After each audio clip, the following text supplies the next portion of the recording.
Cette nuit, la récolte fut bonne. Une cistude vient de pondre 6 œufs que les naturalistes s'empressent de récupérer.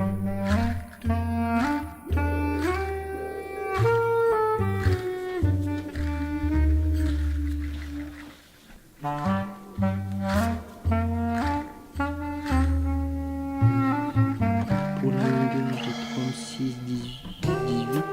Puis, dans le laboratoire, chaque œuf est mesuré, identifié et délicatement déposé dans un cocon protecteur, une couveuse.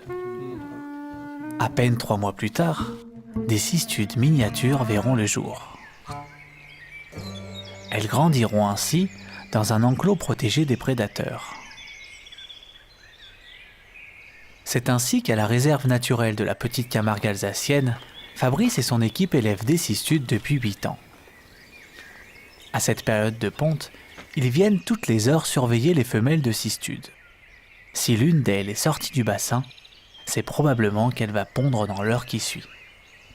On a récupéré des animaux qui venaient de la Brenne, donc on a une vingtaine d'individus, et qui nous ont permis de rentrer dans un cycle de reproduction. Et tous les ans, on va récupérer les œufs. Et de ces œufs-là, on donneront les futurs juvéniles, voire subadultes, puisqu'on relâche aux alentours de 6-7 ans, qui seront par la suite ramenés sur le site de réintroduction au nord du département.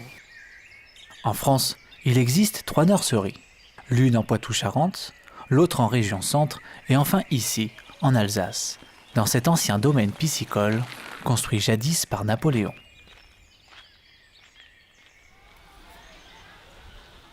Pour veiller à la bonne santé des cistudes, le zoo de Mulhouse, et plus particulièrement Benoît Quintard, le vétérinaire, suit de près les géniteurs. Ainsi, un vaste réseau de spécialistes est réuni autour de ce programme de réintroduction.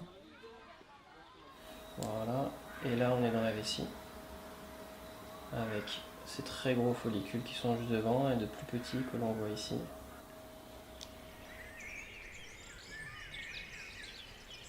On espère amener à peu près une vingtaine d'individus par an. Et du coup, le projet s'inscrit de manière pérenne dans le temps pour mener ces actions à bien et espérer avoir un noyau de population dans le nord qui, de par les différents travaux de connexes qui ont été faits sur le milieu humide, pourrait se disperser aussi bien côté allemand, ce qui est proche de la frontière, que sur le fossé rhénan et coloniser ainsi les différents milieux humides qui s'y rattachent. Au pied des Alpes, au bord du lac du Bourget, là-bas aussi, on réintroduit. Ça vous dirait d'y participer ? Sinon, retour à la base, au cœur de l'œuf.